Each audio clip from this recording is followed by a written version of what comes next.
1984 में पहला ड्रामा किया, उस वक्त कितने पैसे मिलते थे और आप कितने मिलते हैं? बाबा जान, उस टाइम तो पैसे तो नहीं मिलते थे, वो 2-3 टिकटें दे देते थे कि खुद ही बेच लो और तुम्हारी पेमेंट हो जाएगी।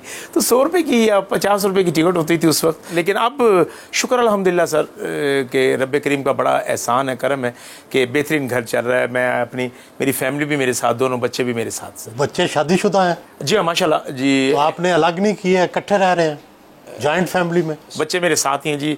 उस साथ होने से सर जो चीज़ मोबाइल नहीं बता सकती, ये मोबाइल तो इंसान की ईजाद है, जो माँ बाप जो बता सकते हैं औलाद को कि तरबियत क्या है, अपने बड़ों का अदब कैसे करना है, उनसे मिलना कैसे है, ये मोबाइल नहीं बताता। तो आज भी माशाल्लाह वो बच्चों को ज़रूरत नहीं है कि वो मेरे सामने कोई बात करें, तो वो आज भी अपनी माँ से कहते हैं, तो उनकी वालदा बताती है कि ये। आप बहुत संजीदा रहते हैं घर पे? जी सर, मैं घर में बहुत ही संजीदा, और वो सर उससे ना मेरा सारा ख़ानदान मुझसे ये रखता है कि यार जे इनू छेड़ बैठे ना, वो कहते ना कि जो खामोश तूफान होता है अलग ही इफेक्ट होता, जेडे गजदे नहीं वो वसदे नहीं। आप अदाकार रंगीला के साथ काम करते रहे, वो बड़े मुनफरिद अदाकार थे, आपने उनसे क्या सीखा? वो भी सईद खान साहब को भी मैंने देखा कि वो भी घर में बहुत ही सख्त तरीन इंसान थे। तो जब घर जाते थे तो मैंने देखा कि मेरी वो जो वालदाएँ हैं, उनकी बीवी जो सईद खान साहब की, वो कांपती थी कि भी वो डरती थी उनसे। लेकिन मुझे इंटरव्यू में तो उन्होंने कहा कि सारी बीवियां सब कुछ खा गई उनका। नहीं, खा नहीं गई सर, वो तो सर उनको मोहब्बत में कह दिया होगा उन्होंने।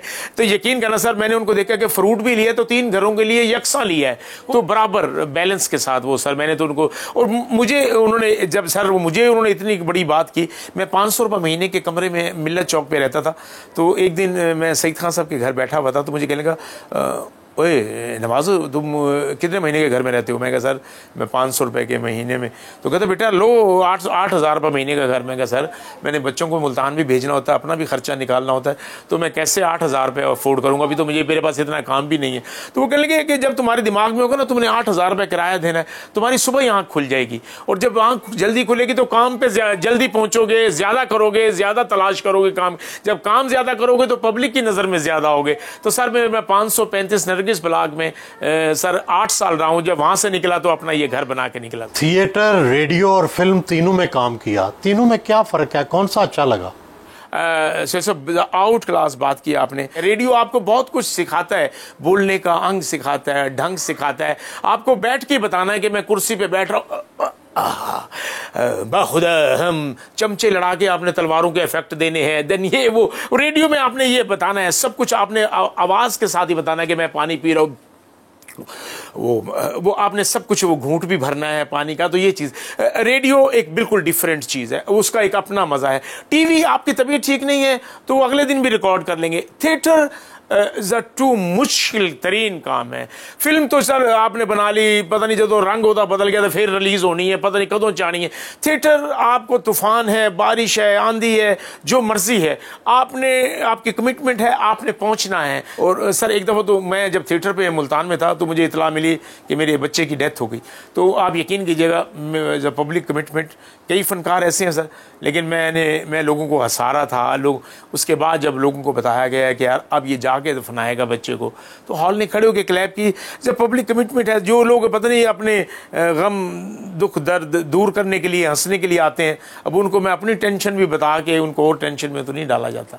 मशहूर है कि आर्टिस्ट के पास पैसे आ जाते हैं तो वो शादियां कर लेते हैं। हमारे बहुत से कॉमेडियन ने कई शादियां की हैं, फिर उनको सर मैंने खज्जल ख्वार होते भी देखा है। आपने नहीं शादी की? मेरी बेगम ने मेरे साथ 10 रुपये रोज़ पे भी गुजारा किया है।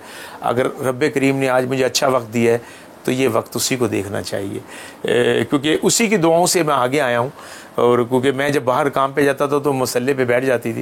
नहीं तो जो दोस्त ज़्यादा शादियां करते हैं मुश्किल में आ जाते हैं सर। वक्ती तौर पे तो बंदा खुश हो रहा होता है, लेकिन जब औलाद में ना आपके मरने के बाद जब क्लैश होता है, वो मरने वाले को तो नहीं पता कि मेरे बाद क्या बीत रही है उनके ऊपर, आपस में जो झगड़े हैं। लेकिन सर मेन चीज़ है, कर सकते हैं शादी आप, लेकिन मसावात आपको उसके लिए प्रॉपर करनी पड़ेगी। अब लेकिन मसावात हो नहीं सकती। एक औरत में से बच्चे बेटे हो जाते हैं, आपकी मोहब्बत उसके तरफ ज़्यादा होती है, एक में बेटियाँ ज़्यादा हो जाती हैं, आपकी मोहब्बत कम हो जाती है। कोई मुआशका भी किया कभी नवाज अंजुम साहब? इतनी लंबी फ़नी ज़िंदगी है तो इसमें बड़ी अदाकाराओं से भी वास्ता पड़ा होगा। बाबाजान कलरफुल ज़िंदगी तो रही है सर, जाहिर सी बात है, लेकिन मैंने किसी को अपने ऊपर तारी नहीं किया सर।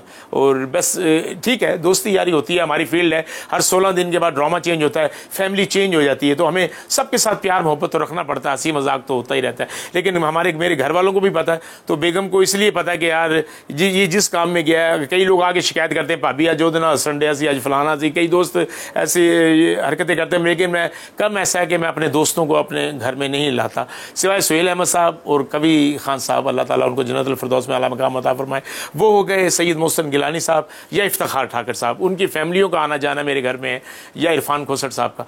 बाकी सर मैं फनकारों को कहता हूँ वहीं मैं थिएटर की हद तक रखता हूँ। इसकी क्या वजह है सर? बस ये कि वो फिर यहाँ की बात है ना, उधर एम आके वो कहते हैं भाईजान अच्छा ये भाभी आपकी, ये हमारी भाभी, ये बीवी आपकी, वो जो कल लेके आए थे वो कौन थी? तो सर करते रफड़ पै गया ना। मैंने एक चीज़ बताई थी अपनी बेगम को, मैंने कहा अगर मेरे दिल में खोट होता ना तो मैं तुम्हें कभी मुल्तान से यहाँ शिफ्ट ना करता, मैं तुम्हें खर्चा वहीं भेजता रहता, मैं आप जो मर्जी फिर यहाँ करता।